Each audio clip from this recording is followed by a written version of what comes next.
Mari kita berdoa. Tuhan, tolonglah kami agar kami boleh mengerti akan kebenaran firman-Mu, dan biarlah kuasa-Mu yang menguasai hati dan pikiran kami sehingga kami boleh mengerti apa yang Kau mau dalam hidup kami.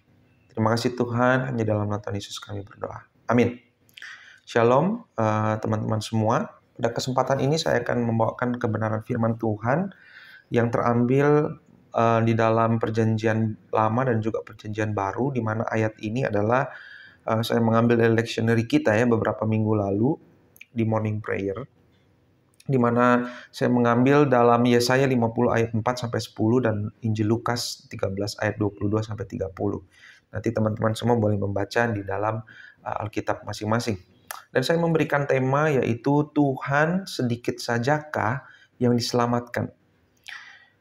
Benar sekali bahwa tema ini saya ambil dari pertanyaan seseorang yang bertanya kepada Yesus ketika Yesus sedang berjalan ke Yerusalem, di mana orang-orang banyak mengikuti dia karena banyak orang-orang ingin mengetahui pengajarannya yang luar biasa, mujizatnya yang luar biasa.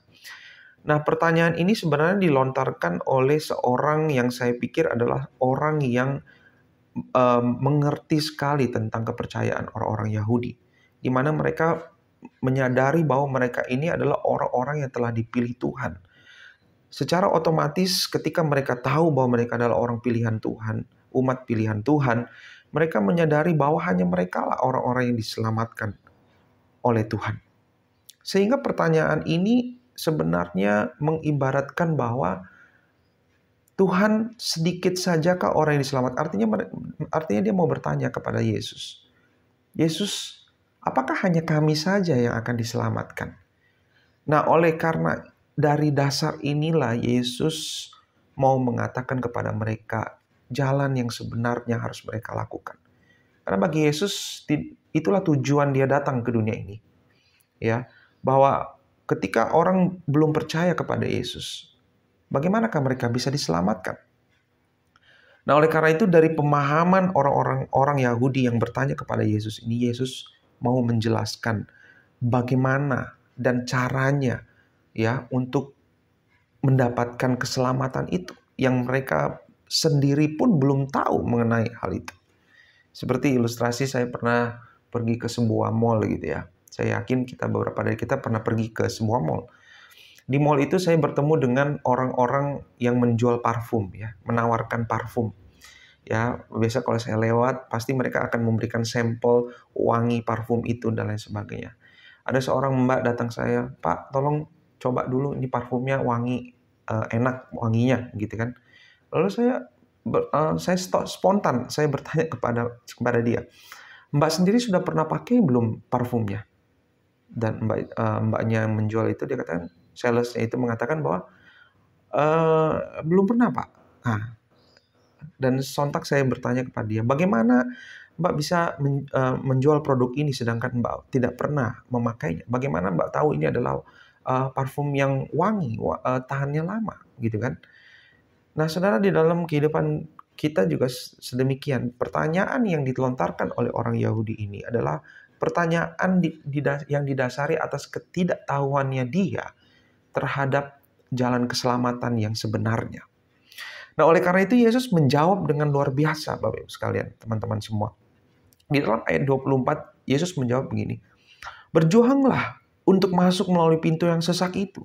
Sebab aku berkata kepadamu, banyak orang akan berusaha untuk masuk, tetapi tidak akan dapat." Nah, teman-teman, bahwa yang dikatakan oleh Yesus ini sebenarnya cara kita untuk boleh memperoleh keselamatan itu sesuai dengan apa yang Tuhan mau di dalam kehidupan kita. Inilah kemauan Yesus, kemauan Tuhan yang harus kita lakukan. Nah, kalau saya melihat bahwa kata berjuang di sini, sebenarnya kata berjuang ini diperuntukkan kepada orang-orang yang sudah percaya kepada Tuhan. Makanya saya pikir orang Yahudi saat itu mungkin mereka tidak cukup mengerti akan perkataan Yesus ini. Tapi bagi kita hari ini kalau kita lihat kata berjuanglah di sini, banyak penafsiran mengatakan, banyak orang-orang berpikir bahwa kata berjuang di sini itu banyak orang berpikir bahwa Kalau kita melakukan hal yang baik, barulah kita ya beroleh keselamatan itu. Ketika kita melakukan pelayanan yang cukup banyak, pelayanan yang baik di gereja, maka itu kita akan mendapatkan keselamatan. Bukan itu yang dimaksudkan oleh Yesus. Ya, bukan perbuatan baik kita, bukan usaha kita yang dikatakan oleh Yesus di dalam ayat ini. Tetapi kata berjuang yang dikatakan oleh Yesus ini adalah bagi setiap kita yang sudah percaya kepada Yesus. Artinya Yesus mau katakan kepada orang Yahudi itu, ya, kamu harus percaya kepadaku. Ketika kamu sudah percaya kepadaku, maka marilah kita berjuang. Ya, kamu harus melewati ini, jalan yang aku berikan kepadamu. Makanya kata Yesus selanjutnya adalah berjuanglah untuk masuk. Ya, berjuanglah untuk mana? Untuk masuk. Masuk ke mana? Masuk ke pintu yang sesak itu. Iya. Ketika kita mengartikan ayat ini tidak ada pengertian-pengertian yang lain. Karena kita harus mengartikan ayat ini secara literal bahwa pintu yang sesak dimaksudkan oleh Yesus ini adalah benar-benar pintu yang sesak. Gitu ya. Nah, ini menjadi pertanyaan kita, kenapa kita harus diberikan pintu yang sesak? Mungkin satu ayat yang bisa kita lihat di dalam ayat ini adalah di dalam Matius ya. Di dalam Matius ini ya, Matius 7 ayat yang ke-13 sampai 14. Di sana jelas dikatakan begini.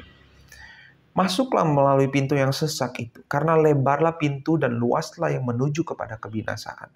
Banyak orang yang masuk melaluinya, karena sesaklah pintu dan sempitlah jalan yang menuju kepada kehidupan, dan sedikit orang yang mendapatinya. Nah, teman-teman yang saya kasih dalam Tuhan, kalau kita melihat ayat ini, memang kita menjadi pertanyaan kita, kenapa kita harus melewati pintu yang sesak? Karena Tuhan katakan, di dalam Matius juga jelas dikatakan bahwa ketika orang lebih memilih pintu yang lebar, yang luas itu, maka itu akan menuju kepada kebinasaan. Artinya Yesus mau mengatakan kepada kita adalah, janganlah kita mengikuti jalan yang bukan menjadi kehendak Tuhan. Tetapi yang Yesus mau katakan kepada orang Yahudi itu adalah, kamu harus ikut aku, ikutlah jalanku. Ya, memang mereka punya banyak peraturan, ratusan banyaknya peraturan yang mereka miliki. Tetapi mereka mau mencari sesuatu hal yang tidak Yesus atau Allah sendiri ya perintahkan kepada mereka. Akhirnya ya itulah timbullah kemunafikan, timbullah mencari keuntungan di kalangan orang-orang Farisi dan ahli-ahli Taurat, sehingga peribadahan mereka itu akhirnya menjadi batu sandungan bagi orang lain, karena mereka tidak benar-benar ya mengikuti Tuhan dengan sepenuh hati.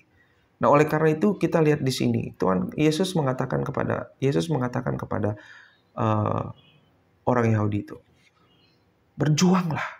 Karena kita orang yang sudah percaya kepada Tuhan, memang kita harus melewati perjuangan kehidupan kita dengan melalui pintu yang sesak itu. Itu menjadi panggilan kita. Itu yang Yesus katakan kepada orang Yahudi itu. Bahwa ketika engkau mau diselamatkan, kalau engkau mau mengatakan bahwa dirimu itu diselamatkan sebagai orang Yahudi gitu ya, bagi Yesus itu bukan didasari atas hukum atau adat istiadat yang berlaku bagi mereka. Tapi justru karena Yesus yang memberikan jalan kepadamu. Yesus katakan berjuanglah melalui pintu yang sesak. Nah, oleh karena itu ya di dalam Yesaya pasal yang ke-50 ayat yang ke-4 di sana jelas dikatakan, Tuhan Allah telah memberikan kepadaku lidah seorang murid supaya dengan perkataan aku dapat memberi semangat baru kepada orang yang letih lesu setiap pagi yang mempertajam pendengaranku untuk mendengar seperti seorang murid. Nah, di dalam Yesaya itu sudah jelas juga bahwa memang kalau kita tahu di dalam pembuangan Babel, Israel dalam pembuangan Babel. Sebelum mereka di dalam pembuangan Babel, Allah telah memberikan segala sesuatunya di dalam kehidupan bangsa Israel. Allah melindungi mereka, mengeluarkan mereka dari pembudakan Mesir dan lain sebagainya. Bahkan di sini dikatakan oleh Allah dalam Yesaya 50 ayat 4, Tuhan telah memberikan kepada Yesaya sendiri lidah seorang murid dan juga ya kepercayaan dia untuk memberitakan sesuatu hal yang baik kepada bangsa Israel, dan pemberitaan hal-hal yang baik kepada bangsa Israel untuk menguatkan mereka itu selalu sering, setiap hari, setiap pagi ya, untuk mempertajam Yesaya juga dan juga diberitakan kepada bangsa Israel. Setiap hari Tuhan memberikan kekuatan setiap hari.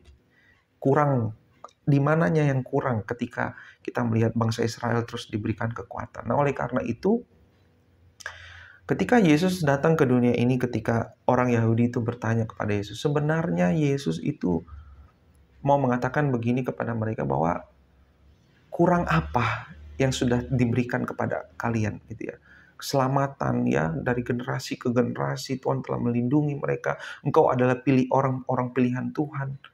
Sekarang seharusnya mereka percaya kepada Yesus untuk boleh berjuang melewati apa yang dikatakan oleh Yesus, yaitu pintu yang sesak itu.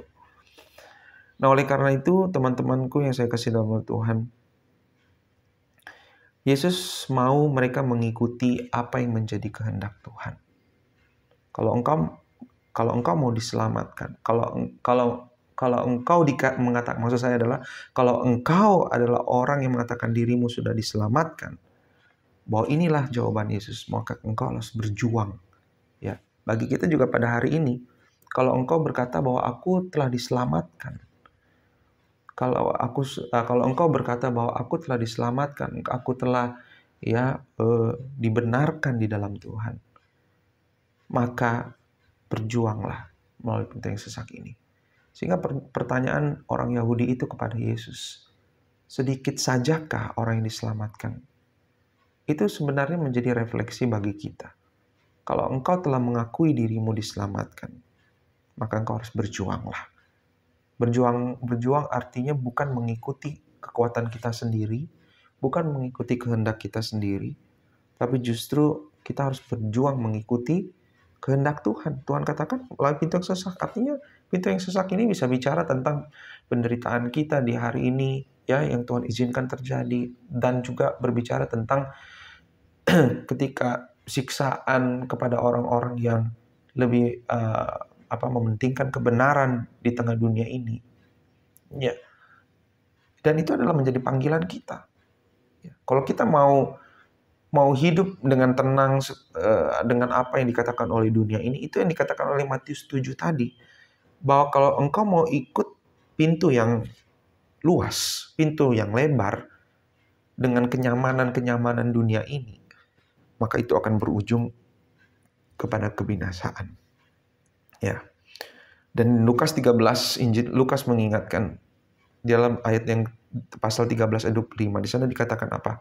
Jika tuan rumah telah bangkit dan telah menutup pintu, kamu akan berdiri di luar dan apa? Mengetok-ngetok pintu sambil berkata, Tuhan, bukakanlah kami pintu. Dan ia akan menjawab dan berkata kepadamu, aku tidak tahu dari mana kamu datang.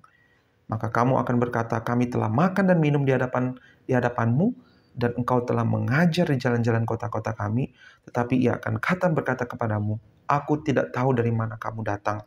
Nyala daripada hadapanku, hai kamu sekalian yang melakukan kejahatan. Inilah bagi kita yang tidak mengikuti kehendak Tuhan. Dan mereka akan akan ada habisnya, waktunya akan habis ketika Tuhan telah datang ke dunia ini. Makanya di dalam Yesaya 50 itu juga ya mengingatkan kepada kita banyak hal, bahwa Tuhan telah menolong kita, telah menjaga kita, bangsa Israel, dan begitu juga dengan kita. Dan pada akhirnya ketika semuanya itu terlambat, maka tidak ada waktu lagi bagi kita untuk menyesali segala sesuatunya. Oleh karena itu di dalam Yesaya 50 ayat 10 sana ditutup dengan perkataan ini, siapa di antaramu yang takut akan Tuhan dan mendengarkan suara hambanya? Jika ia hidup dalam kegelapan dan tidak ada cahaya bersinar baginya, baiklah ia percaya kepada nama Tuhan dan bersandar kepada Allahnya. Dari ini semua kita belajar bahwa yang menjadi ketika kita tahu bahwa kita telah diselamatkan, maka kita harus terus mengikuti jalannya Tuhan. Berjuang dengan apa yang telah Tuhan berikan di dalam hidup kita. Banyak hal.